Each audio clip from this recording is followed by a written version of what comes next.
Hi everyone, Devorah Stieglitz here. Thank you so much for watching. Today I would like to give us all a tip on how to be able to make effective changes in our life in a very short amount of time. And this has been scientifically proven. The Torah talks about this. This is something that has been around for ages, and unfortunately it's something that is just not so entertained or known or by the average person today. People that study mindfulness and people that learn Kabbalah know this, but others, like most of us, don't know that this exists and don't know that we have access to this powerful, tremendous tool that is easily accessible to us. So today I would like to discuss that. What is it? Okay, so first of all, we have something called our minds, our conscious minds, and we have our subconscious minds. Now, we know that in order to be able to accomplish what we want to accomplish in life, we have to be focused, we have to know how to get there, we have to have a strategy, right? There are a lot of things that go into accomplishing things that a person would like to accomplish in their life. A person wants to become a doctor, so there are steps to go through in your life in order to know how to be able to get that degree and how to become that doctor.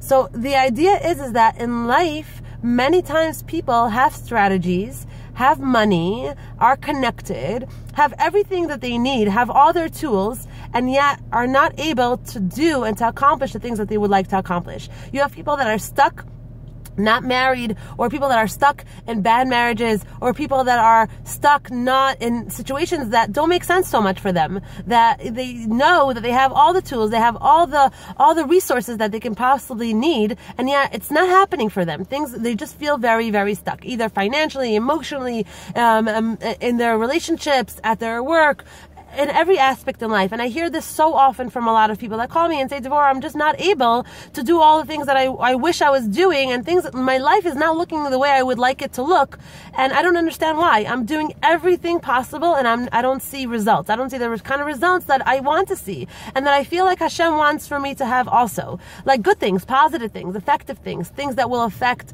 their life and everyone else's life in a positive way. So why? Oftentimes Hashem wants us to have the things that we want for ourselves, and we want the things that we want for ourselves, and yet they're not happening. So there's something else there that's stopping us. And what is that thing? So let's talk about that for 1 minute. What is that thing? There's something called the conscious mind and the subconscious mind. Our conscious mind is 3 or 4% of us, of our brain, and that is the part that we're in touch with. That is the part that we're aware of. That's our mind, the way we think.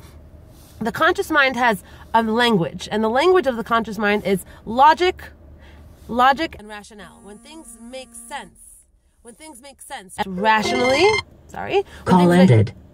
When things make sense rationally and logically, then I approach it the right way, and I have a strategy, and I do it, and I make my decisions based on that. But there's a whole other 96-7% of our brains that is very, very much us, and has very, very much to do with our life and the way our life appears and the way our life looks, okay, that we don't know how to access, but we do.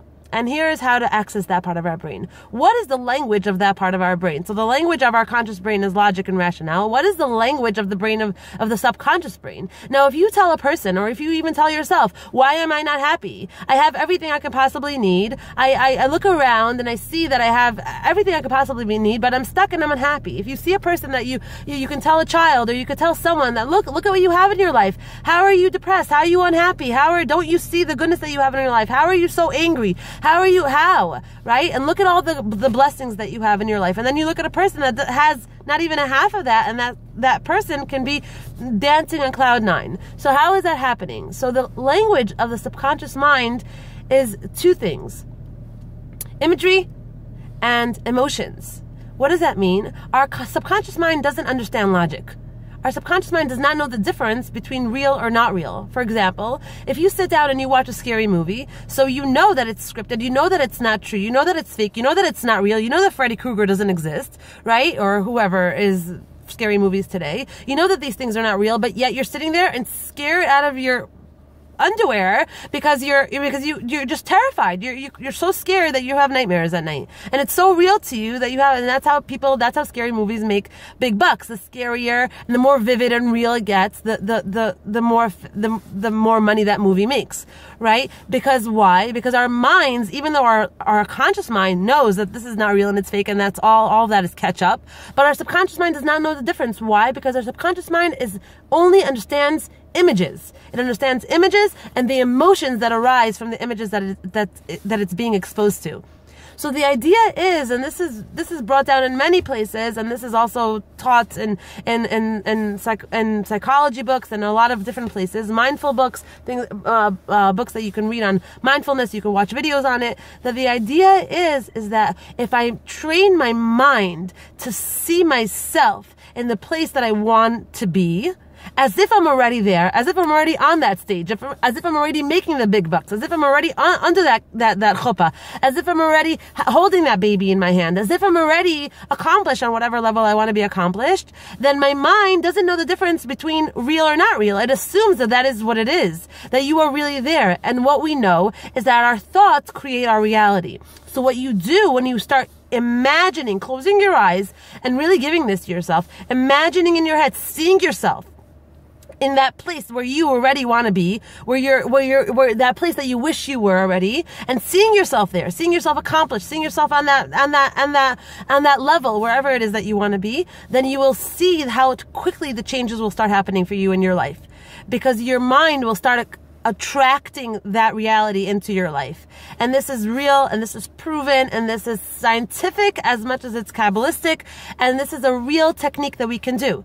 So if you can sit with yourself for 10 minutes a day, or even however minutes you need, but to do this, to train your mind to see yourself wherever it is that you want to see yourself, and accomplishing and succeeding, and arousing the emotions that come up for you, arousing emotions for excitement and happiness and I'm there, and the feeling that you feel when you're on that stage, or the feeling that you feel when you're holding that check in your hand, and the feeling that you feel when you're actually buying that house, the feeling that you feel when you get engaged and you get married, that feeling that you experience when you're holding that baby in your hand, or wherever it may be. If you're able to bring that up for yourself, arouse that for those feelings for yourself, what ends up happening is that you literally bring that into your reality.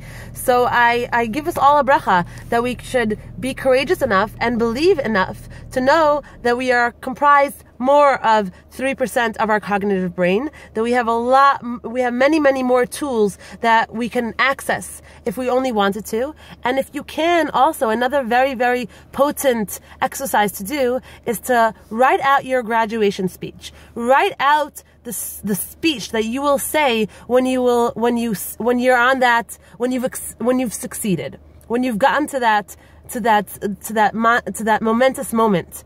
Okay, to that amazing time in your life that you've been trying to get to all these years, and write out the graduation speech. What you're going to say, what your reaction is going to be, who you're going to think.